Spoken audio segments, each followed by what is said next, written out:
बेनीपुर में कौन एहन स्वर्णिम वो चीज दिलखिन जे बेनीपुर के जनता उनका याद रखते। पहला बात, बेनीपुर से पहले हायाघाट में हॉस्पिटल के व्यवस्था करा दिलखिन। बेनीपुर के विधायक छथिन, 80 बेनीपुर से जीतल छथिन। आ बेनीपुर से पहले हायाघाट में व्यवस्था करने के लिए लग गेलखिन। अपन विधायक के तौका छलखिन, प्रस्ताव हायाघाट में चोरीकरण के सेहो दिलखिन। माया तो उनका हायाघाट से सेहो बेसी छै। नगरीय परिषद छै, हम ओतऽ से काउंसिलर निर्वाचित छी, पार्षद छी। नगर परिषद के जतेक गाँव घर गली कुची के या पंचायत के जते भी नाला छै, ओहि नाला के कोनो एगो बसावट या कोनो बढ़िया जगह पर मेन नाला मुख्य सड़क से जोड़ के ओहि मेन नाला के कोनो और जगह प्रवाह करे के विधि व्यवस्था बनेते तो एगो मुख्य कार्य भेलै जे विधायक जी कार्य करेला। आ ओहो 4 साल के अंदर देखियो, 4 साल के बाद जे कोनो भी काज होइ छै ओ कागज पर होइ छै। वो 17 महीना में बेनीपुर में कोन एहन काज भेलैया देखियो जै के तौर पर में एखन वर्तमान में चुनाव में जे छै से कतौ भी पब्लिक के बीच में जेना अहाँ सब जाइ छियै ओहिठमा अहाँ ओहि 17 महीना के चर्चा पर में वोट के आब हमर सबके जे 2005 से पहले हुनका सबके मानव तो 2005 से पहले बिहार का स्थापना नहीं भेल रहे। यदि भारतीय जनता पार्टी के लोग होए या जनता दल यूनाइटेड के लोग होए या राष्ट्रीय जनतांत्रिक गठबंधन का जे दल छै हुनका साथ हुनका कोनो भी लोग से एक एक कार्यकर्ता से अहाँ पूछ लेल जाओ तो एक शब्द में कहता 2005 से पहले बिहार में की छै। हम तो हमरा तो लगे कि 2005 एला के बाद बिहार का स्थापना भेलै और नीतीश जी के नाम चीटा करलखिन तहन बिहार में हमर सबके जन्म भेलै। बात अहाँ बुझ रहल छी ना। हुनकर सबके नेता सब वो हमर संबंधी सेहो लगता। वो अपनो कहने छे ऑन रिकॉर्ड छे एक जगह नहीं एक सा जगह आ हमहूँ ऑन रिकॉर्ड कहै छी हमर संबंधित सेहो लगता। लेकिन हम उनका 10 बेर कह दिलियै राजनीतिक मान लिया दृष्टिकोण हमर दुनू आदमी के अलग है। अहाँ जनता दल यूनाइटेड छी, हम भारतीय राष्ट्रीय कांग्रेस छी। क्रेडिट के होड़ में जे छै से गठबंधन टूटि गेल है। एखन महागठबंधन में सबटा चीज ठीक ठाक छै, बिल्कुल ठीक छै। तेजस्वी यादव जी एकटा यात्रा निकाललखिन, ओहि यात्रा में कतौ भी कांग्रेस के झंडा नहीं देखाई छै।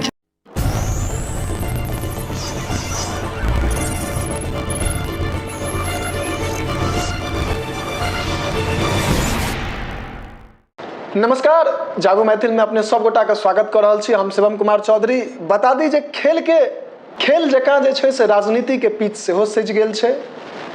चुनाव के लेल जेना खेल में खिलाड़ी सब जे छै से मैदान में तैयार रहै छथिन तहिना एखन उम्मीदवार सब तैयार छथिन। एखन हमरा सबके बीच 80 बेनीपुर विधानसभा क्षेत्र के कांग्रेस अध्यक्ष श्री देवकी नंदन ठाकुर जी छथि। बहुत बहुत स्वागत है। बहुत बहुत धन्यवाद शिवम जी। अहाँके और अहाँके जतेक प्रशंसक जे केओ जागू मैथिल देखै छै और एहि चैनल के प्रति अपन आभार मान लिअ प्रकट करै छै, अहाँके आशीर्वाद दै छै, ओ तमाम जनता के सेहो हम हार्दिक अभिनंदन अहाँ तरफ से और अपन पार्टी कांग्रेस पार्टी के तरफ से करै छी। की केना एखन चलि रहल छै गहमा गहमी राजनीतिक दृष्टि से देखियो, हर पार्टी का अपन अलग अलग रवैया छै, ठीक, अलग अलग कार्यशैली छै, अलग अलग गहमा गहमी छै। सब पार्टी के भीतर अपन अपन कार्यशैली छै और सारा अपन प्रक्रिया छै। पार्टी के कार्यक्रम छै, जनता के बीच में भ्रमण कार्यक्रम छै।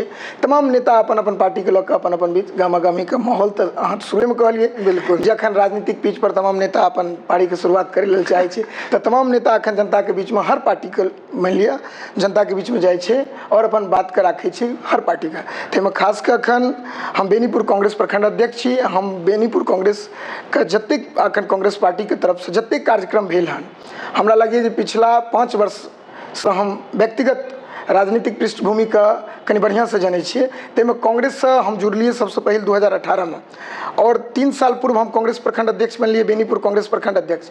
जै दिन से बेनीपुर कांग्रेस प्रखंड अध्यक्ष बनलिए, ई पूरा बेनीपुर में ई नहीं क्यों कह सके जे बेनीपुर कांग्रेस प्रखंड अध्यक्ष कोनो कार्यक्रम के लऽ या कोनो भी प्रदर्शन के लऽ या जनता के बीच नहीं जाए के लऽ जागल नहीं छे। ई बात हम सब ग्राउंड रिपोर्ट जहन ग्राउंड पर में जाइ छी, ग्राउंड जीरो पर में रिपोर्टिंग करै छी, लोग सब संगे बातचीत करै छी, तो एकटा चीज सामने आबै छै जे मान लिअ 365 दिन अहाँ सब क्षेत्र में जे छै से रहै छियै। मतलब प्रत्याशी श्री मिथिलेश चौधरी जी संगे हमरा बातचीत भेल रहा, तो ओहो कहलथि जे हमरा सबके जखन ओ चुनाव खत्म भेलै हम सब तहिए से चुनाव में जे छै से लागि गेलियै। हमरा सब लेल ओहि दिन से आइ तक ई नहीं भेलै जे आइ चुनाव छै तऽ आइ अथी करिए। बिल्कुल सही कहला, कंटिन्यू रहल ई बात तो बिल्कुल सही कहला। 2020 से जहिया चुनाव लड़लखिन निरंतर हमरा नहीं लगे क्षेत्र में एको दिन वो गैपिंग में छथिन आ कहियो गैप नहीं छथिन। और इतनी नहीं, पूरा महागठबंधन के कार्यक्रम में कांग्रेस के कार्यक्रम में तो बढ़ चढ़ के हिस्सा लेलखिन। हम इंटायर पूरा महागठबंधन के कार्यक्रम के कार्यशैली के बात करै छी, जेमे मिथिलेश भैया पूरा बढ़ चढ़ के भाग लेलखिन, पूरा कार्यक्रम में रहलखिन और जनता के बीच में अपन उपस्थिति पूरा रख। एखन एकटा राजनीतिक नाम पड़ल छै जनसंपर्क, लोक सब संगे जे बातचीत करै छी, की केना ओहिठमा बातचीत होइ छै? देखियो, जनसंपर्क अभियान सब पार्टी के हम तो पहले ही कहलहुँ अलग अलग अभियान चले छै हर पार्टी का। हर पार्टी अपन अपन मैनिफेस्टो मैनिफेस्टो जे अपन एहिबेर आगामी चुनाव में की मैनिफेस्टो रखला हन पार्टी का, मान लिया प्रदेश के तरफ से, मान लीजिए राष्ट्रीय तरफ से जे कोनो भी मैनिफेस्टो डिसाइड भेलै, वो मैनिफेस्टो लऽ कऽ आम जनमानस के बीच जाइ छै और जनसंपर्क में बतबै छै जे ई चीज हम एहि वर्ष जीतब या हमर सरकार बनत तो ई चीज के प्रावधान अहाँके भेटत। किछ बता दी से हो चुकी है वीडियो के माध्यम से। सबसे पहले हम अहाँके बता दै छी जे बिहार में हमर इंडिया अलायंस के यदि सरकार बनते, महागठबंधन और महागठबंधन में कांग्रेस आरजेडी का सीपीआई सीपीएम माले वीआईपी के संग जे इंडिया अलायंस के गठबंधन छै बिहार में, ओकर यदि सरकार बनते तो एहि बेर बिहार के जनता के लेल स्वर्णिम काल रहते। क्योंकि सबसे पहले हम बताबै छी, हम पुछलहुँ जे की कनी डिस्कशन। हाँ बिल्कुल बात। तो सबसे पहिल बात छै जे अखन 20 साल से राष्ट्रीय जनतांत्रिक गठबंधन का सरकार छै, यानी एनडीए के सरकार छै 20 साल से, और वो लगातार अखन तक हुनकर नेतागण और कार्यकर्तागण, मान लिया बेनीपुर के देख लिया, जे 15 वर्ष से एनडीए के तो मान लिया विधायक रहले हैं, एमएलसी रहले हैं और सांसद रहले हैं 15 वर्ष से, और लगातार बेनीपुर के बात करै छी हम, तो 15 वर्ष में अहाँ पुछियो, हुनका अखन इंटरव्यू करियो, हुनका से बातचीत करियो जे 15 वर्ष में अहाँ की बेनीपुर के लिए उपलब्धि दिए। हम बेसी दिन के बात नहीं करब, लेकिन वो अहाँ से पिछला 20 साल पुराना बात कहता जे 2005 से पहले हुनका सबके मानब तो 2005 से पहले बिहार का स्थापना नहीं भेल रहे। हुनकर सबके बात मान लिया यदि पूछल जाए, शिवम जी अहाँ के एगो स्पष्ट बतबै छी, यदि भारतीय जनता पार्टी के लोग होय या जनता दल यूनाइटेड के लोग होय या राष्ट्रीय जनतांत्रिक गठबंधन का जे दल छै हुनका साथ, हुनका कोनो भी लोग से एक एक कार्यकर्ता से अहाँ पूछ लेल जाओ तो एक शब्द में कहता 2005 से पहले बिहार में की छल। हमरा तो लगे कि 2005 एला के बाद बिहार का स्थापना भेले और नीतीश जी के नाम चीटा करलखिन, तहन बिहार में हमर सबके जन्म भेलै। बात अहाँ बुझ रहल छी ना, हुनकर सबके नेता सबके लऽ कऽ बस इतनी, पहले सड़क नहीं था, पहले पुल नहीं था। अरे भाई, पहले सड़क नहीं था, सड़क का मान लीजिए स्ट्रक्चर किसने तैयार किया? आपने ढलाई करवाया, खरंजा पहले किसने तैयार करवाया? सबके एगो पीढ़ी होइ छै ना, एगो जनरेशन होइ छै ना काम करेगा। अब अखन जे हम अहाँ पोशाक पहिरने छियै, 10 साल के बाद ऐसे स्टैंडर्ड बच्चा अहाँ के पोशाक पहिरत। बिल्कुल हम सही छी कि नहीं? बिल्कुल ऐसे स्टैंडर्ड पोशाक अहाँ के बच्चा पहिरत। आप वो पोशाक अहाँ के बच्चा 10 साल के बाद भेले स्टैंडर्ड पहिरते तो ओकर जेनेटिक जतेक सदी बीतले तते ओ डेवलप कलकै। बिल्कुल जे 300 ईसा पूर्व में जे चाणक्य के नीति अपनायल गेलै से अखनो 2025 में चलि रहल छै। क्योंकि वो चाणक्य के नीति एहन छलै बनायल, ओहि चाणक्य के पृष्ठभूमि से ज्यादा क्यों अखन चाणक्य पृथ्वी पर एबे नहीं गेलै। जे बिहार में 300 ईसा पूर्व 300 ईस्वी में जखन चाणक्य जी के मान लिया चले छलन, मान लिया पूरा केना होइ छलै, हुनका सबके मान लिया जे सिस्टम रहन अपन चाणक्य जी के, ओहि गुणे अखन तक बिहार के पृष्ठभूमि में ओहिके बाद क्यों एहन बढ़िया चाणक्य छै ने, हुनकर नाम पर खेप्ता मान लिया चंद्रगुप्त मौर्य के नाम पर खेप्ता। जते पूछबे अहाँ पूरा एनडीए गठबंधन के नेता के लिए तमाम नेता के कहै छी, एक एक के नाम गिना देब, वरिष्ठ नेता के तमाम नेता के, ओ हुनका से पूछियो तो जय जिला जता, जय विधानसभा जता, वो सब एगो चलक पानी केने छथिन। पहले की करता, वो नोट कह लेता, एहि विधानसभा वाला बड़ा चलक पानी से करे छथिन, चाहे वो शीर्ष नेतृत्व के मोदी जी क्या रहथिन, वो बड़ा चलक पानी से करे छथिन। दरभंगा में कार्यक्रम छन तो मैथिली के 4 लाइन वो मैथिल भाषा के मान लिया वो लिख लेला, ओकरा कनी मान लिया अपन रियाज कऽ के अपना भाषा में मान लेके रहल छी, पूरा एकदम मुस्ताई जी के देख के ओ आबि के 2-4 लाइन तब बजला। लोग कहै छै मोदी जी जानै छथिन, अरे भाई वो तो बुर्बक बनबै छथिन, राष्ट्रीय नेता छथिन, देश के प्रधानमंत्री छथिन, उनका सब सम्मान करतन। लेकिन जनता के बीच में 2014 के बाद 25 तक में जतेक ढकोसला देलखिन हम सब पर वर्णन करब। पहले अपनो मैनिफेस्टो पर वर्णन कऽ लै छी जे हमर पार्टी 2025 में इंडिया अलायंस के यदि बिहार में की रणनीति के लऽ कऽ चुनाव लड़ि रहल छथिन, तो पहले मुख्य छै जे जनता का सबसे पहले की मूलभूत सुविधा रहते से अहाँ जान लियो। सबसे पहले इंडिया अलायंस के यदि सरकार बनते तो माय बहिन मान योजना छै। माय बहिन मान योजना के तहत जतेक भी जे पार्टी जखन सरकार में थे तखन सर्वे करते देखते जे ई माता बहन जे क्यों हुए, यदि सर्वे में ओकरा लगते जे मानि लिअ 2500 रुपया महीना लैके योग्य छै तो ओकरा 2500 रुपया प्रत्येक माता बहन के देल जेतै। ई योग्य छै, ई केना निर्धारित हेतै? अब देखिए योग्य केना छै। आब जे केओ इनकम टैक्स के दायरा में छै, जे ऑलरेडी केओ 15 लाख के इनकम टैक्स पे कोनो माता मान लिअ दऽ रहल छै, कोनो सिस्टर दऽ रहल छै, यानी कोनो बहन दऽ रहल छै, किनको पति मान लिअ इनकम टैक्स में काफी मान लिअ केने छै, अपन पत्नियों के नाम पर करेने छै, तो वो सब तो दायरा में नहीं एतै, ऑब्वियसली नहीं एतै। ई तो लाभ गरीब के लेल छै। यदि हुनका ओ लाभ देल जाइ छै तऽ यानी सरकार फिर मान लिअ गलत दिशा में जेतै। बात बुझ रहा है ना? तो वही मतलब वो जे 25 का दायरा जे गरीब महिला हो जकर आय मान लीजिए 3 लाख से कम हो, कम से कम सालाना, ठीक, वो महिला सब वो योग्य हेतै। आब अखन जे औसतन महिला के निकालल जाए, जतेक आबादी छै औसतन महिला, तो हमरा लगे जे 60-70% महिला का आय 3 लाख से नीचे नहीं छै। ठीक, निश्चित छै। ठीक, 70% जते बिहार में महिला के आबादी छै, मान लिअ हमरा लगे जे ओहिमे 70% में 3 लाख से नीचे आय हेतै, तो हमरा लगे सब एप्लीकेबल हेतै। सबसे पहले ओहि माय बहिन मान योजना के तहत वो जे माता बहिन अपन पति से, अपना भाई से क्यों बहन अपेक्षा या अपना परिवार से क्यों अपेक्षा करे छे, आब ओकरा अपेक्षा नहीं ताकऽ पड़ते, ककरो मुँह नहीं ताकऽ पड़ते। ऑलरेडी सरकार ओकरा खाता में महीना हेतै 2500 रुपया दे देते। सबसे पहले तो प्रत्येक माता बहन के लिए एगो हमर पार्टी बनला के, सरकार बनला के बाद। दोसर से यदि आय एगो बड़ा ढिंढोरा सुनने हेबै, बड़ा ढिंढोरा अखन पिटाई छै, जे मान लिअ सुनने हेबै आयुष्मान कार्ड के लऽ कऽ 5 लाख रुपया देते। हाँ ई सुनैत हेबै ना, 5 लाख रुपया इलाज मुफ्त हेतै। आ ओहिमे हम बता रहल छी आयुष्मान कार्ड में अखन बहुत तरह का, शिवम जी अहूँके जानकारी में हैत, बहुत जगह एकर गलत फायदा भऽ रहल छै, उठा रहल छै। चाहे वो बड़का हॉस्पिटल हो, मरीज के मान लिअ 1000 के काम हेतै, 5000 के काज हेतै, ओकरा बिल बनायल जाइ छै 1 लाख रुपया। बात ध्यान करियो, सरकार के नीति देख लियो। तो एक दोसर बात छै कि अहाँ कोनो बढ़िया हॉस्पिटल जेबै। एहिठमा एकटा चीज और हमसब बात करब, जब श्री चौधरी जी संगे हमरा सबके बातचीत भेल रहै, तो कहने छलखिन जे 5 लाख के बढ़ा कऽ हमर सरकार यदि आबै छै तऽ 25 लाख पर में जेतै। अहाँ जिक्र केलिए जे मानि लिअ 5 लाख में जे छै से बहुत बड़का बड़का हॉस्पिटल में, हम बता रहल छी सरकार एहिठमा अगर 5 लाख में धांधली होइ छै तऽ 25 लाख में, अब हम बताबै छी हमर सरकार, हम कहि रहल छी तो 5 लाख के बढ़ा के हम सब 25 लाख करे छी। हमर सबके जे सरकार बनते, सरकार के अंदर के मान लिअ कमिटी छै, वो डिसाइड करते।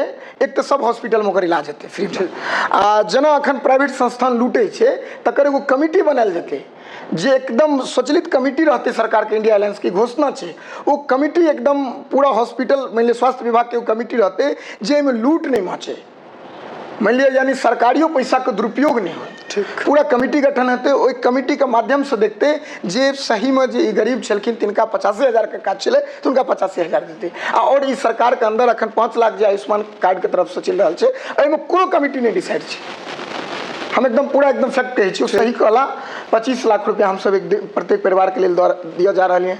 दोसर बात की छै, जे गरीब छै, अहाँ बहुत जगह जाइत हेबै ग्राउंड जीरो पर, तो बहुत गरीब के अहाँ देखैत हेबै जे घर के लेल जमीन नहीं छै, या तो मलिकाना पर छै, मलिकाना ज्यादातर मलिकाना पर, ज्यादातर मलिकाना पर छै, या कतौ बिहार सरकार अनावास छै तो जाके अपन खोपड़ी में चललक। तो हमर सरकार बनला के बाद वो चिन्हित परिवार के जे ओहि दायरा में आबैत हेतै, जे देखला हेतै तकरा 3 से 5 डेसिमल जमीन देल जेतै। ठीक, वो सब गरीब परिवार के जते बिहार में छै। ई एकदम फैक्ट गप छै, इहो मान लिअ नोट डाउन करे वाला पॉइंट छै। आ ओ तो सरकार बनते अहाँ सब 20 साल तक सरकार के देखबे के लिए राष्ट्रीय जनतांत्रिक गठबंधन के। हम तो कहब 18 से 25 दिन इंडिया अलायंस महागठबंधन सरकार के देख के देखियो। यदि हम सब तो मोदी जी जना एते बड़का झूठा नहीं बनब जे प्रत्येक साल 2 करोड़ के रोजगार के वादा करब, एगो रोजगार नहीं भेटत।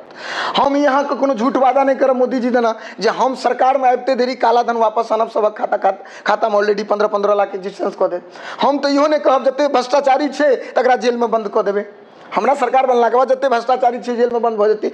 आ हम मान लिअ अहाँ सबके एकदम पूरा जीवन व्यतीत करे के ठिका लेब। ई नहीं, ई तो सदाचारी अपन गछला, अखन के झूठाचारी बन के निकलल छै।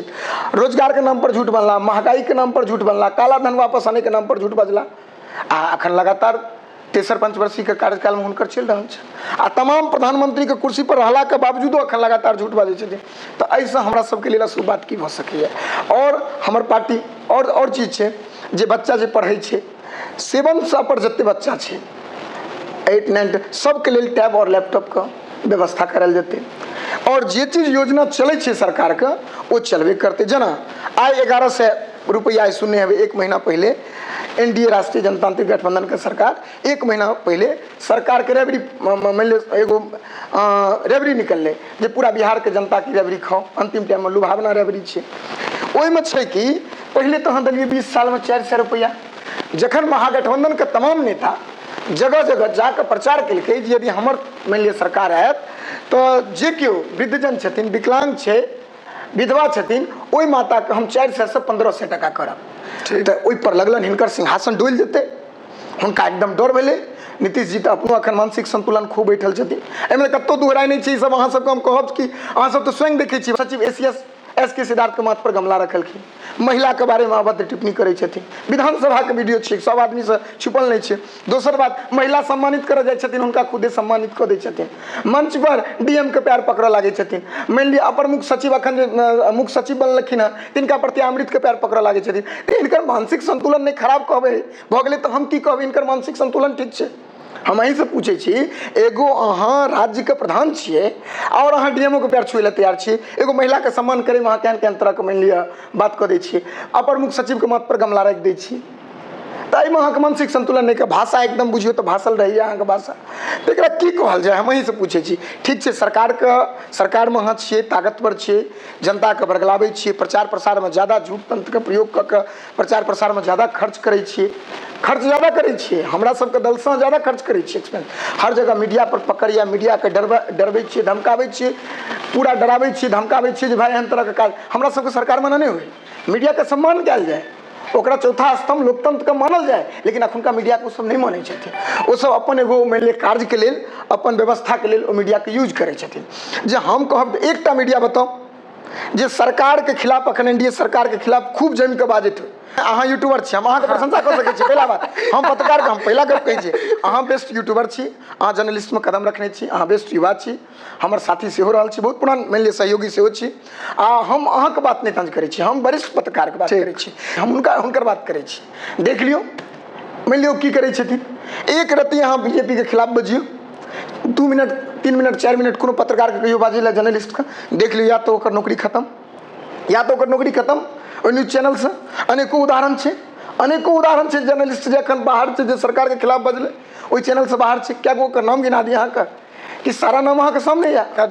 ई सब चीज मान लिअ लोग कहै छथिन जे चुनाव छै, तो चुनाव में जे छै से अहिना आरोप प्रत्यारोप होइत रहै। बिल्कुल सही बात छै। हम सब तखन वर्तमान चुनाव छै, आब लगभग 2 महीना ने आब समय बचलै है। ठीक छै, अपना सब एक बेर बेनीपुर पर में आबै छी। बेनीपुर में यदि कांग्रेस के सरकार होइ छै, हम ई सवाल सर चौधरी जी से सेहो पूछने रहिए, पूर्व उम्मीदवार से, और कांग्रेस के यदि सिंबल तऽ जीते छै तऽ हाँ, अगर कांग्रेस के सिंबल या महागठबंधन के क्यों भी जीते छथिन, बेनीपुर के विकास अहाँ सब कई प्रकार से देखे छियै, कई प्रकार कर? देखिए, सबसे पहले बहुत बढ़िया क्वेश्चन के लिए सबसे पहले ये तो महागठबंधन का जे क्यों प्रत्याशी था, हम सब तमाम महागठबंधन के कार्यकर्ता चाहे कोनो दल से आबैत, हम उनका तहे दिल से हम सब स्वागत करबन, ठीक, अभिनंदन करबन। हुनका जीतबे के लिए हम सब तन मन धन अर्पण कऽ देबै। हर एक महागठबंधन के कार्यकर्ता जनता तक जाकर पैर पकड़ के कहबै जे 20 साल से बैठल सत्ता में सरकार अहाँके छलावा करैए। 15 वर्ष से बेनीपुर के विधायक या जे केओ विधायक बनला हन वो अहाँके साथ छलावा केला हन। हमर जे एतऽ केओ महागठबंधन के सिंबल यदि जीते छै तो हमर संकल्प सुनि लिअ, जरूर हम महागठबंधन के विधायक के कहबै शिवम जी अहाँ ई बात याद राखब, आ यदि वो माननीय विधायक नहीं करता तो अहाँ ई बात याद सेहो राखब। कैमरा पर में रिकॉर्ड सबटा रहत, अहाँ हमर रिकॉर्ड कऽ लिअ। हम अध्यक्ष रहब या अध्यक्ष नहीं रहब, प्रखंड अध्यक्ष रहब या नहीं रहब, ठीक, हम जे आइ बाजै छी, यदि हमर पार्टी के या हमर महागठबंधन दल से एमएलए बनै अछि बेनीपुर के, मान लिअ बेनीपुर क्षेत्र से, सबसे पहला हमर सबके रहतै संकल्प मात्र एक बेनीपुर के एगो आदर्श बेनीपुर बनबै के बात रखबै। हम सबसे पहला हमर सबके संकल्प रहतै बेनीपुर के एक आदर्श बेनीपुर बनबै के लेल हम सब पूरा संकल्पित रहबै। आप पूछबै आदर्श केना, तऽ जतेक अखन ब्लॉक छै, अहाँके अनुमंडल कार्यालय छै, हॉस्पिटल छै, नगर परिषद छै, अंचल कार्यालय छै, तमाम जगह हम सब जनता के लेल सुविधा के लेल समय बनबै, ठीक, जे जनता के बिना पाई के समय, ओहि विधायक जी के एगो टोल फ्री नंबर जारी करऽ पड़ते 80 बेर। यदि आइ हमरा से पूछे छी तो हम कह रहल छी, हमर विचार चलते तो विधायक माननीय जे क्यों बनते महागठबंधन का हुनका एकटा हम कहबै एगो टोल फ्री नंबर जारी करे के लेल, और हुनका जे कार्यालय के खर्च के लेल सरकार एक्सपेंस दै छै ओहिठुम वो नंबर के जारी कऽ के ऑफिस पर राखे के लेल, ओहि जगह हम सब टोल फ्री नंबर के माध्यम से जनता के बीच में देबै जे कोनो भी अहाँके दिक्कत हुए प्रशासनिक स्तरसँ या थानामे या मानि लिअ DSP कार्यालयमे केओ अहाँके दिक्कत करैए, गलत पैरवी पैगाम नहि, गलत कार्य नहि, सही कार्यके लेल केओ परेशान करैके लेल, तऽ विधायक या विधायक के रिप्रेजेंटेटिव आदमी और हम तमाम महागठबंधन के अध्यक्ष और महागठबंधन के कार्यकर्ता अहाँके संग रहब। ओहि सबसँ पहिले जतेक अंचल होइ, जेना एखन जमीनेके लऽ लिअ दाखिल खारिजके लेल कतेक चप्पल खिया जाइ छै, चप्पल टूटि जाइ छै। ई काम किनकर छियै? ई काम किनकर छियै? विधायकके। विधानसभामे आवाज उठेतै। जे जनता छै अहाँ ओकरा कोन लॉजिकली समय निकालै छी आ समय किया काटै छी? अहाँके सरकार एखन अछि पैसा दै छै, जतऽ 5,000 लगबाक चाही ततऽ अहाँ 50,000 रुपया लै छियै, तऽ 48 घंटामे ओकर फाइल रेडी भऽ जाइ छै, वएह हाकिम कऽ दै छै। यानी 10 गुना पाइ अमाउंट पहुँच गेल। तऽ 50 मानि लिअ गलतो जे यदि कागज छै ओकरा सही बना कऽ प्रस्तुत कऽ के 50,000 रुपया अहाँके 10%। ई तऽ मानि लिअ भ्रष्टाचार जे छै, ई जे भ्रष्टाचार छै एकरा केना रोकल जेतै? चूँकि ई एकटा बहुत दीमक जकाँ बिहार के खा रहल छै। बिल्कुल, हम बेनीपुरके बात करै छी। हमसब मानि लिअ नंबर जारी करबै, हर जगह मानि लिअ जनताके बीचमे कहबै जे अहाँके यदि आवासीयके लेल, जन्म प्रमाण पत्रके लेल, मृत्यु प्रमाण पत्रके लेल, जमीनके जमाबंदीके लेल, दाखिल खारिजके लेल CO से वार्ता हेतै विधायक, या ब्लॉकमे BDO से वार्ता हेतै, नगरमे कार्यपालक से वार्ता हेतै, अनुमंडलमे SDM से वार्ता हेतै, और पुलिसके प्रशासन विधि व्यवस्थाके लेल DSP से वार्ता हेतै। ठीक, तो हुनका सबसँ पूछल जेतै जे कतेक दिनके अवधिमे अहाँ काज तैयार कऽ के देबै जाहिसँ जनता परेशान नहि होइ और भ्रष्टाचार मुक्त अहाँ काज करबै। ठीक छै, स्पष्ट बाजू। ओ मीटिंगमे हम पहिला प्रस्ताव इएह देबै जे केओ महागठबंधनके विधायक बनथिन। आइ अहाँ शिवम जी बात सुनि लिअ और हुनका कहबनि जे पर अमल करैके लेल हम वादा करै छियै, आ हम अपनो वादा बतायब जे हम एखन तक मानि लिअ अड़ल छी। हम जतेक चीज संकल्पित केलिए हम अड़ल छी बात पर। तो वो ऑलरेडी पता चल जेतै जखने टोल फ्री नंबर जारी रहतै, मानि लिअ कंप्लेन नंबर और कार्यालय खुलल रहतै, तो पता चलतै जे कतेक दिनमे एगोके काज भेलै। एहिसँ हमरा पता चलि जेतै जे की हमरा ब्लॉक की स्थिति, एकटा रेशियो निकलि कऽ आबि जेतै जे हमरा बिजली विभागमे कतेक परेशानी चलि रहल यऽ, अंचलमे की चलि रहल यऽ, सारा व्यवस्थाके या स्वास्थ्य विभागमे की चलि रहल छै ओकरा हमसब नोट डाउन करबै। आ ताहिके बाद यदि भ्रष्ट पदाधिकारी हेतै तऽ ओकरासँ बेनीपुरसँ दूर भगबैके काज करबै। ई हमर सबसँ पहिला मूल उद्देश्य और हमर संकल्प रहतै। बेनीपुरमे यदि महागठबंधनके विधायक बनै छै तऽ हमर सबके सबसँ पहिला मूल उद्देश्य बनतै। और गरीब बेसहायके कोशिश करबै, जे केओ विकलांग छथिन, जे केओ आँखिसँ अंधा छै, आ यदि विधायक जी से हुनका काज छै, हमर पार्टीके विधायक छै, नहि ओहि पंचायतमे हमर केओ कार्यकर्ता रहतै तऽ हुनका घर पर जेतै, ब्लॉकके काज करा के देतै। ओ काज करा के बली दलाली नहीं करते ओकरा ले। और विधायक जी के हम एते रिक्वेस्ट करबै, क्यों भी विधायक बनते जे महीना में कम से कम जनता के लेल 1 से 2 दिन अहाँ दरबार जरूर लगियो, सामना बैठ के बात जरूर करियो, जनता के अपन मित्रवत बुझ के हुनका से रूबरू होइयो, हुनकर समस्या जानियो। और कम से कम योजने के माध्यम से 6 महीना साल भर पर 36 पंचायत बेनीपुर में छै, बेनीपुर विधानसभा में ओहि 36 पंचायत का अहाँ घूमे के काज करियो 6 महीना। ई हमर सबके संकल्प रहते। ऐसे की हेतै, जखने घूमबे फिरबे सब व्यवस्था सुधार भऽ जेतै। जे कतऽ शिक्षा में स्कूल टूटल छै, स्कूल में पंखा नहीं छै, लाइन नहीं छै, कतऽ स्वास्थ्य में बेड नहीं छै, कतऽ डॉक्टर बदमाशी करै छै, कतऽ डॉक्टर नहीं आबै छै टाइम पर, कतऽ डॉक्टर नहीं छै उपलब्धि, कतऽ HWC चलै छै, कतऽ नहीं चलै छै। ई घुमला फिरला से जानकारी भऽ जेतै, ओतुका जनता सन्मुख करैत रहतै जे सर ई छै। ई सबसे पहिला हमर सबके मुख्य उद्देश्य और मुख्य एजेंडा रहतै बेनीपुर में, यदि हमर सबके विधायक बनतै तऽ। और जनता के कार्य के लेल परेशान नहीं हुए पड़तै, बात हम कहै छी। बहुत नीक लागल। मानि लिअ अहाँके ई विचार या चूँकि अब चुनाव में जनता के छै से सबटा बात पर कतेक विश्वास करै छथि से ओ पब्लिक के ऊपर में डिपेंड करै छै। पिछला 5 साल बेनीपुर के वर्तमान विधायक माननीय श्री विनय चौधरी जी छथि, हिनकर कार्यकाल के की केना देखै छी? ई बात हमरा से पूछला से सबसे बढ़िया पूछब एहि दुआरे जे देखियो विधायक ओ तो विधायक विरोध में अहाँ छियै, चूँकि विचारधारा के विरोध होइ छै, व्यक्तिगत विरोध नहीं, विचारधारा के विरोध होइ छै। एकटा बेनीपुर से वोटर अहूँ छी, एकटा बेनीपुर से वोटर हमहूँ छी, संजोग एहन छै जे एकटा वोटर हमहूँ छी। बिल्कुल बिल्कुल। ई पिछला 5 साल के जे कार्यकाल रहलै एकरा की केना देखै छी अहाँ सब? यानी पिछला 5 साल के जे विधायक जी के कार्यकाल केना देखै छी? देखियो हम जी एगो बात कहै छी, विधायक जी के फेल्योर और पास में हम अहाँ कहै छी। विधायक जी सबसे पहला फेल्योर तऽ तय दिन कऽ गेलखिन, ओ जीतै से पहले एगो वादा केने रहथिन, शायद अहाँके याद हैत कि नहीं हैत।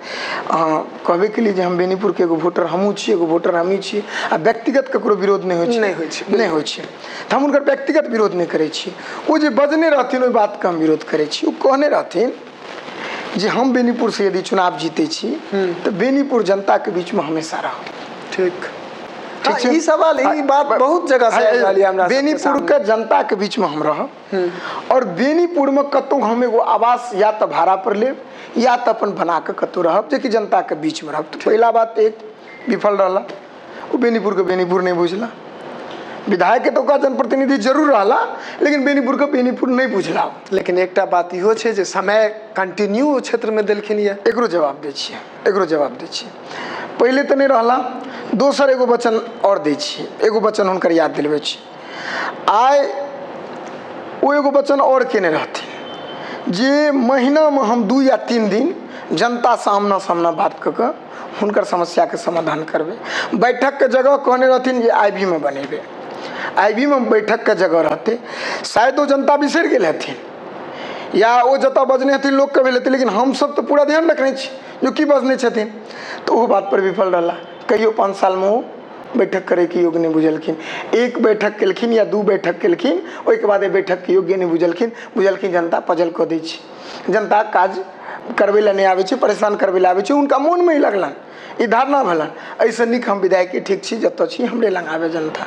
एहि 2 कार्य पर आब रहलहुँ, अहाँ पूछे छी जे क्षेत्र में सबसे अधिक क्षेत्र में तो हम सब पब्लिक के बीच में जाइ छी तो हमरा सबके ई बात सामने आबै। अच्छा एगो बात, क्षेत्र में तो अहाँ कहला लॉजिक बात छै, क्षेत्र में जनता के कार्य करऽ के रहला कि अहाँ से निजी मतलब छै, अहाँ के ओहिठाम कोनो फंक्शन छै तै में रहला। हम बहुत बड़ा मार्किक बात करे छी, बुझ रहल छी आ जे देख रहल हथिन ओहो बुझ रहल हथिन जे अहाँ कतऽ कटाक्ष करऽ जा रहल छी। हम बड़ा बात कह रहल छी जे यदि विधायक जी क्षेत्र में सबसे ज्यादा दिन रहला तो जनता के कार्य के लऽ के रहला समर्पण सद्भावना के साथ, या कोनो अपन हित अपेक्षित के पास या अपन कोनो कार्यकर्ता के पास या कोनो फंक्शन होए तै में रहला। हम बड़ा दूर के बात कहे छी। यदि काज में रहला तो हुनकर काज बताओ, हुनकर काज बताओ जे हुनका अहाँ बेनीपुर के एगो जनता छियै, बेनीपुर में कोन एहन स्वर्णिम ओ चीज देलखिन जे बेनीपुर के जनता हुनका याद रखते। पहला बात, बेनीपुर से पहले हायाघाट में हॉस्पिटल के व्यवस्था करा देलखिन। बेनीपुर के विधायक छथिन, 80 बेनीपुर से जीतल छथिन, आ बेनीपुर से पहले हायाघाट में व्यवस्था करबे के लिए लग गेलखिन। अपन ध्यान कर रहल छी, अपन लिए हम रिकॉर्ड देब, हम ई बात के कहब। विधायक के तौका छलखिन, प्रस्ताव हायाघाट में चोरीकरण के सेहो देलखिन, माया तो उनका हायाघाट से सेहो बेसी छल, हायाघाट से सेहो उनकर माया बेसी छल। तो एहिठुमका जनता के लेल हमरा बुझने तो प्रियगर काज नहीं केलखिन और बढ़िया काज नहीं केलखिन। रोड नाला व्यक्तिगत एगो विधायक जी के कहबे तो विधायक जी के लेल आम बात छै। रोड नाला, हाँ रोडो नाला में एगो चीज केने रहते तो बड़ा नीक लगते। हुनकर स्वर्णिम जयंती आई नगरी परिषद छै, हम ओतऽ से काउंसिलर निर्वाचित छी, पार्षद छी। नगर परिषद के जतेक गाँव घर गली कुची के या पंचायत के जते भी नाला छै, ओहि नाला के कोनो एगो बसावट या कोनो बढ़िया जगह पर मेन नाला मुख्य सड़क से जोड़ के ओहि मेन नाला के कोनो और जगह प्रवाह करे के विधि व्यवस्था बनेते तो एगो मुख्य कार्य भेलै जे विधायक जी कार्य करेला। आ ओहो 4 साल के अंदर देखियो 4 साल के बाद जे कोनो भी काज होइ छै ओ कागज पर होइ छै। 4 साल के बाद जे कोनो भी घोषणा होइ छै ओ कागज पर होइ छै, इहो बात नोट कऽ लिअ हमर। ठीक, अहाँ बहुत बढ़िया पत्रकार छियै आ ई झांसा में नहीं आयब। कोनो सत्ता पक्ष से पूछबै तो तमाम फटाफट फटाफट फटाफट फटाफट गिनात अहाँके। हैया हम ई पास करेलहुँ, हम हैया ई करेलहुँ, हम हैया ई करेलहुँ, हम हैया ई करेलहुँ। अहाँ पूछबै जे 4 साल तक में अहाँ कोन काज पूरा करा देलियै से बता। अहाँ तो खुद पूछ रहल छी ऑन कैमरा। हम तो खुद कहै छियै जे ओहि व्यक्ति से पूछियो, राष्ट्रीय जनतांत्रिक गठबंधन के कार्यकर्ता हो, विधायक हो, विधान परिषद हो या सांसद हो, जे अहाँ 4 साल के अंदर जनता के लेल की केलियै। इएह बात के हम कनिक पाछू चलै छी। अपना सब जखन एखन चूँकि माननीय नीतीश कुमार जी एहि काज जे छै से एनडीए गठबंधन में छथिन, किछुए दिन पहले जे छै से ओ महागठबंधन में छलखिन। बिल्कुल ओहो समय में विनय चौधरी जी माननीय विधायक छलखिन। बिल्कुल ओहि समय में अहाँ सबके बहुत नीक छलथि विधायक जी। अहाँ एगो बात नोट कर लिया, जे दिन महागठबंधन में रहथिन 17 महीना करीब करीब हमरा सब संगे रहला। हम 17 महीना में व्यक्तिगत पता कऽ लेबै, व्यक्तिगत पता कऽ लेबै। अहाँ मान लिअ अंदरूनियो कहि रहल छी, व्यक्तिगत सेहो पता कऽ लेब, अंदरूनी तक पूरा जे देवकीनंदन तो पार्टी के अध्यक्ष छे, ठीक, पार्टी के तो अध्यक्ष छे, ठीक, कहियो योजना ला फोन केने हो या कहियो हाँ हम एगो बता दै छी, वो अपनो कहै छै आ हमहूँ कहि रहल छी लाइव के माध्यम से, वो हमर संबंधी सेहो लगता, वो अपनो कहने छे ऑन रिकॉर्ड छे एक जगह नहीं एक सा जगह, आ हमहूँ ऑन रिकॉर्ड कहै छी हमर संबंधी सेहो लगता, लेकिन हम उनका 10 बेर कह दिलिए राजनीतिक मान लिया दृष्टिकोण हमर दुनू आदमी के अलग अलग है, अलग अलग है। अहाँ जनता दल यूनाइटेड छी, हम भारतीय राष्ट्रीय कांग्रेस छी, हम ओकर सिपाही छी। वो खुद कहता अहाँ कहियो जेबे ओना तो भ सके हमरा सनक गरीब आदमी को भ सके चैनल पर नाम नहीं लिए, लेकिन पता है आई के गरीब काल की भ सके छै, यो आदमी को पता थोड़े हेतन उनका, मतलब वो हमर लेल पंच मार दिलिए। बिल्कुल उनका पता है जे आइए की गरीब काल की हेते, हमरा अवस्था में हमरो से महागरीब रहती, हमरा अवस्था में हमरो से महागरीब रहती, हमरो से महागरीब रहती, लेकिन आइ वो विधायक बन सके छै, दिन बुझियो हम कत तक जा सके छी यदि हमर सही सोच आ सही दृष्टिकोण रहते। बिल्कुल जनता अगर संग छथिन त बिल्कुल हम किया अपना के ककरो से कम की, नहीं तो हम ऑलरेडी शिवम जी छी, बिल्कुल नहीं तो जनता हमरा सम्मान करे छै तो पार्षद तो छी, आ जनता नहीं सम्मान करते तो पार्षदो नहीं रहबे। सही बात, पार्टी ने सम्मान करते या कोनो नहीं लगते जहन भेदभाव बढ़िया छै तो हम पार्टी का अध्यक्ष पदों से नहीं रह। आए बताओ हम 30 वर्ष के अंदर में पार्षदों बन लिए, 30 वर्ष के अंदर में पार्टी के अध्यक्षो बन लिए। लेकिन हम एकटा चीज एहि दुआरे हम एखन ओहि 17 महीना के चर्चा केलहुँ जे ई जतेक काज अहाँ कहलियै ये जे महागठबंधन के अगर सरकार बनै छै और जे भी क्यों एबीसी इंटरप्ट करे छी, 17 महीना के कार्यकाल, 17 महीना के हमरा सबके बीच हिनकर कार्यकाल रहे तो महागठबंधन का राष्ट्रीय जनता दल के अध्यक्ष और इनका अपना बुद्धि विवेक से तरौनी में बैद्यनाथ मिश्र बाबा नागार्जुन जी का राजकीय सम्मान के साथ उनकर जन्मोत्सव मनायल जाइ छै। ठीक, वह वो 17 महीना के कार्यकाल में एगो उपलब्धि दिला हमरा सबके टाइम में, एगो धरोहर दिला। बाबा नागार्जुन के नाम तो कहियो न कहियो राष्ट्रीय जनता दल के सिपाही क्यों स्टेडियम बना दिलखिन, बता दिए एको गो मान लिया भाजपा के लोग उनका नाम पर मान लिया खूब मलाई खाए के कोशिश करता, लेकिन बता दिए किछु उनका नाम पर चालू के नहीं वो स्टेडियम तो मान लिया राष्ट्रीय जनता दल के कार्यकाल में उनका नाम दिल छी, सेहो पता कर लिए व्यक्तिगत ई से 15 साल में की ई हमरा प्रभाव। हम एकटा चीज वह पूछब जे मान लिया ओ 17 महीना में बेनीपुर में कोन एहन काज भेलैया, देखियो जय के तौर पर में एखन वर्तमान में चुनाव में जे छै से कतौ भी पब्लिक के बीच में जेना अहाँ सब जाइ छियै ओइठमा अहाँ ओइ 17 महीना के चर्चा पर में वोट के आब हमर सबके जे नेता प्रतिपक्ष छथिन, ठीक, आदरणीय तेजस्वी यादव जी 17 महीना के कार्यकाल में बिहार के लेल, बिहार के युवा के लेल बहुत जगह देखते हुए बीपीएससी के माध्यम से शिक्षक में बहाल भेल छै युवा, वह नेता प्रतिपक्ष जे अखन छथि हुनके देन छलै। ओहिके बाद देखा दिए वैकेंसी, वह स्वास्थ्य मंत्री मान लिया रहथिन तो वो स्वास्थ्य मंत्री के वजह में 5 लाख जे वैकेंसी निकाल के सरकार तो मान लिया नीतीश जी बुझलखिन जे भाई फटाफट ही करे छी घोषणा जी बजल के तुरंत पर तुरंत केने जाइ छी तो भाई हमर तो लोटिया घूम जाए, काल की नौजवान छे मान लिया खुद एक सीएम लोग लाइक करे लगते, बट से सरकार पाला बदल के फिर चल गेलखिन। तो वही जे 17 महीना में कार्य भेल छै ध्यान से देखबे, मान लिया पूरा बिहार के युवा के लेल, किसान के लेल, गरीब के लेल, महिला वर्ग के लेल अहाँ देख लेबै ओकरे पालन पोषण अखन तक करे छै, वह नाम के माला लऽ कऽ नीतीश जी जपै छै। चलो ई बहुत नीक बात कहलहुँ जे मान लिअ क्रेडिट के होड़ में जे छै से गठबंधन टूटि गेल रहे। आब आबै छी एकटा बात, एखन महागठबंधन में सबटा चीज ठीक ठाक छै? बिल्कुल ठीक छै, ई कहे के बात कि ई सवाल हमरा सबके एक आदमी पूछने छलथि, हम नाम नहीं लेब, ऑफ कैमरा पूछने छलथि या नाम नहीं लेब, कहलथि जे एखन वोटर अधिकार यात्रा भेलै जाहिमे माननीय राहुल गांधी जी संग संग तेजस्वी यादव जी सब गोटा पूरा क्षेत्र में तमाम महागठबंधन के नेता छलै, ओहि के संगे सब गोटा जे मतलब फर्श से लऽ कऽ आ शीर्ष तक के सब गोटा जे छै से ओहिमे सहयोग केलखिन, सब गोटा रहलखिन। बिल्कुल बिल्कुल। तकरा बाद एखन तेजस्वी यादव जी एकटा यात्रा निकाललखिन, ठीक बात। ओहि यात्रा में कतौ भी कांग्रेस के झंडा नहीं देखाय छै या कतौ भी एहन प्रकार के चीज, तो ई हमरा पूछले तो हम तय कहलूँ जे नहीं अहाँ कांग्रेस के अब हम बता बेनीपुर के प्रखंड अध्यक्ष छी। एगो बात हम बता दै छी, हम कोन पार्टी से छी? भारतीय राष्ट्रीय कांग्रेस। ठीक, हम जे एखन झंडा लऽ के चलबै तो कोन झंडा लऽ के चलबै?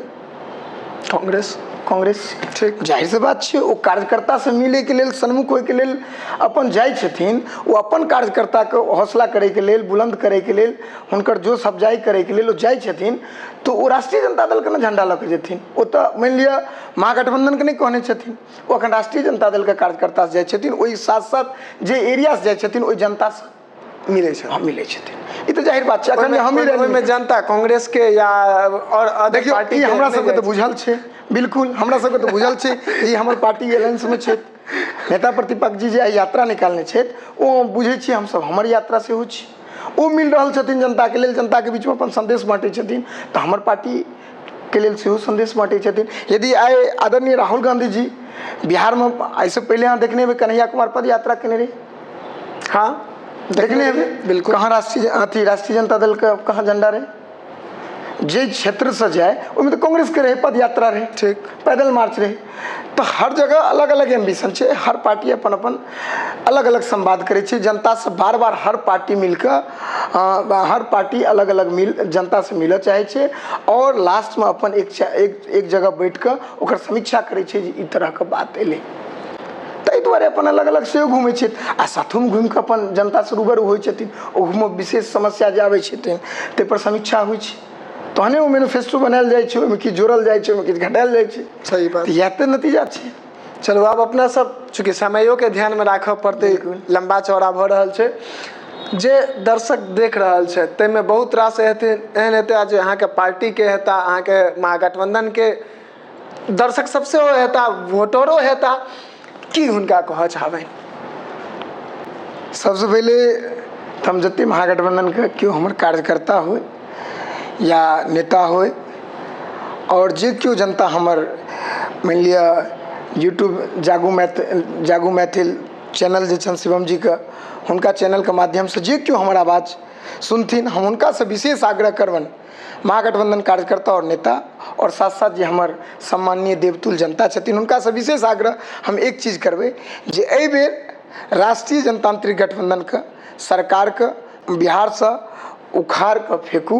बेनियोपुर में अहाँ सब एहि बेर महागठबंधन के प्रत्याशी पर वोट करू और एनडीए के जे केओ वर्तमान में सीटिंग में जे केओ विधायक हेता हुनका पर चोट करू और महागठबंधन के विधायक के वोट करू और हुनका जिता के अपन विधानसभा भेजे के कार्य करू जे अहाँ के विकास में गति प्रदान हेतै। हम यह अपन देवतुल जनता के कहऽ चाहबै अहाँ के चैनल के माध्यम से। बहुत नीक लागल। एखन हम सब 80 बेनीपुर विधानसभा में छी और विधानसभा के क्षेत्र के जतेक भी उम्मीदवार सब छथि प्रयास हमर सब करैया जे सब गोटे संगे बातचीत करै छलहुँ। ताहि बीच बेनीपुर के कांग्रेस के अध्यक्ष श्री देवकीनंदन ठाकुर जी से बातचीत करैत रही विभिन्न विषय पर में, चूँकि इहो एकटा जे छै कांग्रेस के अध्यक्ष के संग संग नगर परिषद के जे छै से वार्ड पार्षद सेहो छथि।